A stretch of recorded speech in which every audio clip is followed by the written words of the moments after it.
We are always shaping nature out to be what it is. It is challenging to hold this differentiation because our idea of nature is hardly ever moved. It's hardly ever given a second thought as to what it is. It's the pebbles or blades of grass or the rusted leaves or the stenchy mulch. We hardly ever think that we've labeled those objects as such. But does nature really end there? Just where exactly does psyche end? Typically, upon first response, when asked what are some of the first things that come to mind when asked about ideas of beauty, people usually describe something tangible, a natural wonder. If one is asked, what best satisfies your sense of soul? Generally, people respond with some kind of visual experience, a pause in time of witnessing something beautiful, a pause to appreciate a good piece of music, a pause in time to see an otter in the water, an artistic expression in the room next door hanging on the wall, an experience shared with another human being in which the sense that a deep connection was made. Something that individuals call beautiful. In cities, this need goes attempted to be filled by bringing in objects from foreign places and placing them in a special setting, as for an example, within a museum, a hall of music, a botanical garden, a holy temple, or in the privacy of our homes. This kind of beauty doesn't reach every facet of life. The city becomes virtually untouched. Beauty becomes kidnapped. Beauty becomes held hostage in an object as precious places, times, and things. Beauty is cared for much differently in non industrialized societies and communities. Within such communities, rhythmic dances, cultural customs, the stories shared all modify the day in an enriching manner. In some cultures, art doesn't exist. There is the desire to make each object as beautiful as one can. Time, in some cultures, is spent non productively preparing for a festival of some sort, talking amongst each other, soul making through storytelling, preparations for a feast, decor throughout the body, preparing for celebrations, preparing for hunts is what the communities all engage in. A significant amount of the time spent while awake is spent in aesthetic ritual.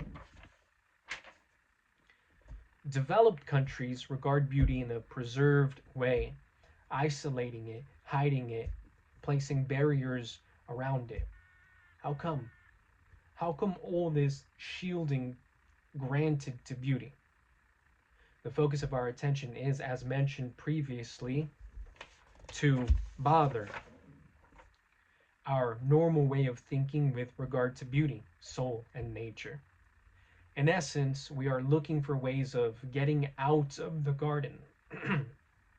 By this, we mean releasing beauty from the entrapment of or cloistering of unique reserves. The walled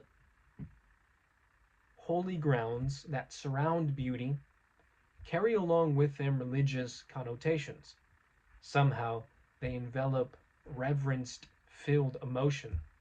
In order for this God given like feeling to be received, it must have the proper protection surrounding it.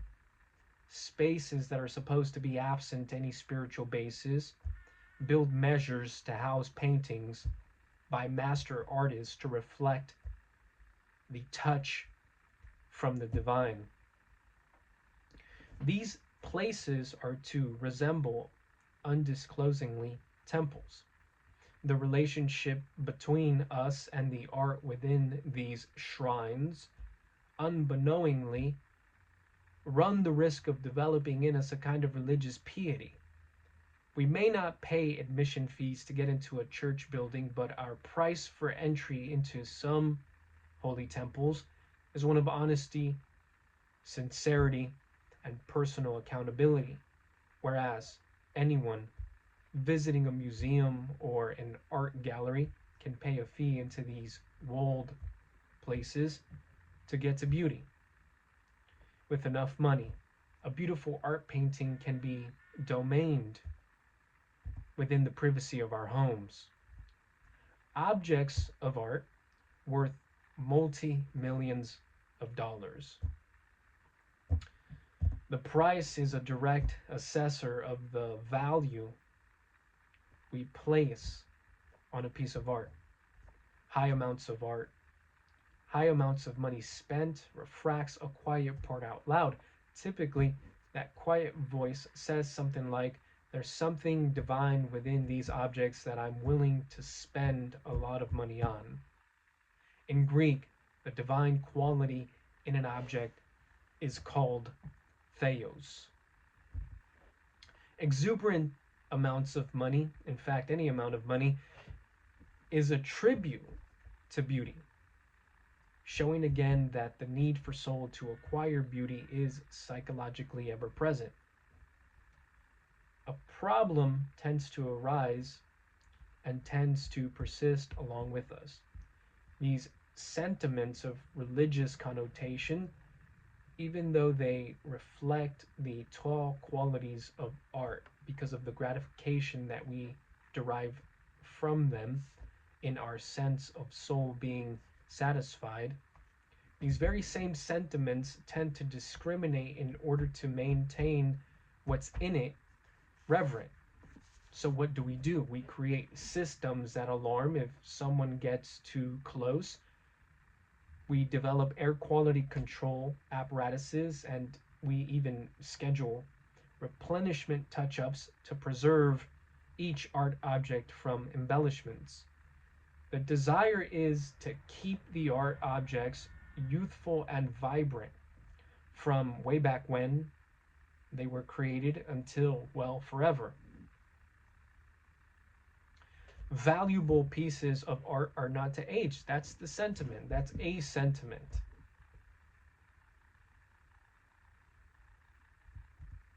Even though aging is a natural process, and even though a specific kind of beauty could only be acquired through the particular and specific process of aging and the natural process of aging. Recently, we came across this bit of information, and this is something that we don't know what to feel about. The Sistine Chapel underwent cosmetic surgery. So once we get past these kinds of shielding, there is a living psychological aptitude that an art piece of any kind is somehow and by some way sacred. That we have to set it apart from the everyday, almost as if to say that what is within these gardens, what is within these apparatuses of safe measure,